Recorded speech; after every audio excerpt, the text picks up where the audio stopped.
Hi friends, എല്ലാവർക്കും ജാനീസ് കിച്ചണിലേക്ക് സ്വാഗതം. ബ്രെഡ് വെച്ചിട്ട് എളുപ്പത്തിൽ നല്ല സൂപ്പർ ടേസ്റ്റി ആയിട്ടുള്ള ഒരു സ്നാക്ക് എങ്ങനെയാണ് തയ്യാറാക്കുന്നതെന്ന് നോക്കാം. ഈ സ്നാക്ക് റെഡിയാക്കാനായിട്ട് മെയിനായിട്ട് വേണ്ടത് ബ്രെഡാണ്. അതിന് വേണ്ടിയിട്ട് ഞാനിവിടെ 8 സ്ലൈസ് ബ്രെഡാണ് എടുത്തിട്ടുള്ളത്. കാരണം നമ്മൾ എത്രത്തോളം സ്നാക്ക് റെഡിയാക്കി എടുക്കുന്നുണ്ട് അതനുസരിച്ച് ബ്രെഡ് എടുക്കാവുന്നതാണ്. ഇനി നമുക്കിതൊന്ന് കട്ട് ചെയ്തെടുക്കണം. ഞാനിപ്പോൾ ഇതുപോലെ ഒരു ചെറിയ ബൗൾ എടുത്തിട്ട് ഇങ്ങനെ റൗണ്ട് ഷേപ്പിലാണ് കട്ട് ചെയ്തെടുക്കുന്നത്. ഇനി ഇത് റൗണ്ട് ഷേപ്പിൽ തന്നെ കട്ട് ചെയ്തെടുക്കണമെന്നില്ല. നമ്മൾ ഈ ബ്രെഡിൻ്റെ 4 സൈഡും കട്ട് ചെയ്ത് മാറ്റിയാലും മതി.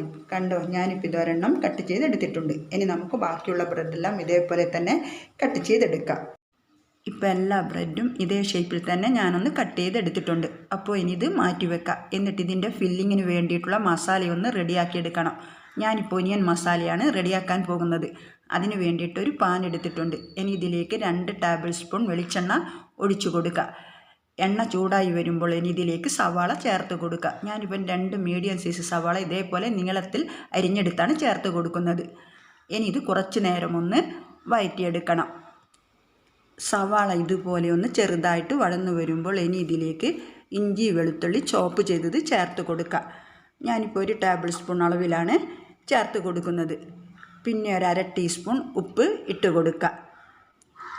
എന്നിട്ടെല്ലാം കൂടി ഒന്ന് മിക്സ് ചെയ്ത് കുറച്ച് നേരം കൂടി ഒന്ന് വഴറ്റിയെടുക്കണം. പിന്നെ ഈ ഒരു മസാല നമ്മൾ റെഡിയാക്കി എടുക്കുമ്പോൾ സവാള ഒരുപാട് ഫ്രൈ ആകാതെ ഒന്ന് നോക്കണം. നമുക്ക് ചെറിയൊരു സോഫ്റ്റ്നെസ് ഉണ്ടാവണം. അപ്പോഴാണ് നമ്മുടെ സ്നാക്കിന് നല്ലൊരു ടേസ്റ്റ് ഉണ്ടാവുക.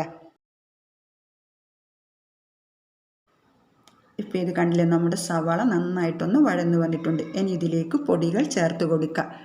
1/4 ടീസ്പൂൺ മഞ്ഞൾപ്പൊടിയും എരിവിന് വേണ്ടിയിട്ട് 1 ടീസ്പൂൺ അളവിൽ കാശ്മീരി ചില്ലി പൗഡറും നല്ലൊരു മണത്തിനും രുചിയും കിട്ടാൻ വേണ്ടിയിട്ട് 1/2 ടീസ്പൂൺ ഗരം മസാലയും ചേർത്ത് കൊടുക്കുക. എന്നിട്ട് ഇതെല്ലാം ഒന്ന് മിക്സ് ചെയ്തെടുക്കുക. ഇനി ഈ പൊടികളുടെ റോ ടേസ്റ്റ് ഒന്ന് മാറി വരുന്നത് വരെ ഇതേപോലെ ഒന്ന് മിക്സ് ചെയ്ത് കൊടുക്കുക. പൊടികളുടെ റോ ടേസ്റ്റ് ഒന്ന് മാറി വന്നു കഴിഞ്ഞാൽ ഇനി ഇതിലേക്ക് ടൊമാറ്റോ കെച്ചപ്പ് ചേർത്ത് കൊടുക്കുക. ഞാനിപ്പോൾ ഒരു 3 ടേബിൾ സ്പൂൺ അളവിലാണ് ടൊമാറ്റോ കെച്ചപ്പ് ചേർത്ത് കൊടുത്തിട്ടുള്ളത്. ഇനി ഇതെല്ലാം ഒന്നുകൂടി നന്നായിട്ട് മിക്സ് ചെയ്ത് കൊടുക്കുക. അപ്പോൾ നിങ്ങളുടെ കയ്യിൽ ടൊമാറ്റോ കെച്ചപ്പ് ഇല്ല എന്നുണ്ടെങ്കിൽ മാത്രം പകരമായിട്ട് തക്കാളി ചേർത്ത് കൊടുക്കുക.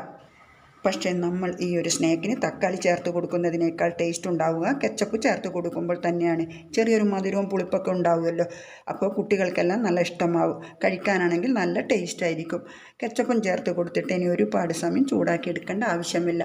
ഇതെല്ലാം ഒന്ന് നന്നായിട്ട് മിക്സ് ചെയ്തെടുത്തതിന് ശേഷം ഇനി നമുക്ക് ഫ്ലെയിം ഓഫ് ചെയ്യാം. അപ്പോൾ നമ്മുടെ നല്ല ടേസ്റ്റി ആയിട്ടുള്ള ഒനിയൻ മസാല ഇവിടെ റെഡിയായി കിട്ടിയിട്ടുണ്ട്. ഇനി നമുക്കിതിലേക്ക് വേണ്ടത് മുട്ടയാണ്. ഞാനിപ്പോൾ ഇവിടെ 2 മുട്ട ഒരു ബൗളിലേക്ക് എടുത്തിട്ടുണ്ട്.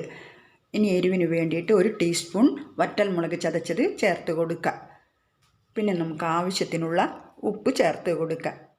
ഇനി കുറച്ച് മല്ലിയില കട്ട് ചെയ്തെടുത്തിട്ടുണ്ട്, അത് ചേർത്ത് കൊടുക്കുക. എന്നിട്ട് ഇതെല്ലാം കൂടി നന്നായിട്ടൊന്ന് ബീറ്റ് ചെയ്തെടുക്കുക.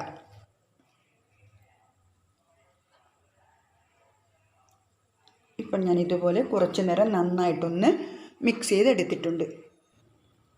ഇത്രയും മതി. ഇനി ഇത് മാറ്റി വെച്ചിട്ട് നമുക്ക് സ്നാക്ക് റെഡിയാക്കി തുടങ്ങാം. അപ്പോൾ അതിന് വേണ്ടിയിട്ട് നമ്മൾ കട്ട് ചെയ്ത് മാറ്റി വെച്ചിരിക്കുന്ന ബ്രെഡില്ലേ, അതൊരു പീസ് എടുക്കുക. എന്നിട്ട് നമ്മൾ റെഡിയാക്കി വെച്ചിരിക്കുന്ന ഒനിയൻ മസാലയില്ലേ, അത് ഇതുപോലെ വെച്ച് കൊടുക്കുക. നമുക്ക് മസാല എത്രത്തോളം വേണമെന്ന് വെച്ചാൽ അതനുസരിച്ചിട്ട് ഇതേപോലെ ബ്രെഡിലേക്ക് വെച്ച് കൊടുക്കുക.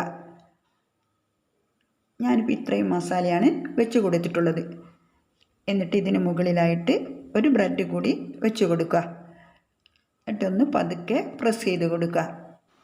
ഇനി നമുക്ക് നമ്മൾ റെഡിയാക്കി വെച്ചിരിക്കുന്ന എഗ്ഗിൻ്റെ മിക്സില്ലേ, അതിലേക്ക് ഇതേപോലെ ഒന്ന് ഇട്ട് കൊടുത്ത് ഡിപ്പ് ചെയ്തെടുക്കണം. ഒരു പ്രാവശ്യം ഇതേപോലെ ഒന്ന് 2 വശവും ഒന്ന് ഡിപ്പ് ചെയ്തെടുത്താൽ മതി. ഒരുപാട് പ്രാവശ്യമൊന്നും നമ്മളിത് ഡിപ്പ് ചെയ്തെടുക്കരുത്. കാരണം നമ്മളെ ബ്രെഡ് പെട്ടെന്ന് കുതിർന്നു പോകും. നമ്മൾ ബ്രെഡ് ഡിപ്പ് ചെയ്തെടുക്കുന്ന അതേ സമയം തന്നെ ഒരു പാൻ അടുപ്പത്ത് വെച്ച് ചൂടാകുമ്പോൾ കുറച്ച് വെളിച്ചെണ്ണ ഒഴിച്ചു കൊടുക്കുക. ഇനി നമുക്ക് ഈ ബ്രെഡ് ഇതിലേക്ക് വെച്ച് കൊടുക്കുക. നമുക്ക് കുറച്ച് വെളിച്ചെണ്ണയുടെ ആവശ്യമേ ഉള്ളൂ. ഞാനിപ്പോൾ 2 ടേബിൾ സ്പൂൺ വെളിച്ചെണ്ണ മാത്രമേ ഒഴിച്ചു കൊടുത്തിട്ടുള്ളൂ. ബ്രെഡ് ആയതുകൊണ്ട് തന്നെ നമുക്കിത് പെട്ടെന്ന് റെഡിയായി കിട്ടും. ആ എഗ്ഗിൻ്റെ മിക്സ് ഒന്ന് കുക്കായാൽ മാത്രം മതി. ഇപ്പോൾ ഇതിൻ്റെ ഒരു സൈഡ് ഫ്രൈ ആയിട്ട് വന്നിട്ടുണ്ട്. ഇനി നമുക്ക് തിരിച്ചിട്ട് കൊടുക്കാം. എന്നിട്ട് ഈ ഒരു സൈഡും കൂടെ കുക്ക് ചെയ്തെടുക്കാം.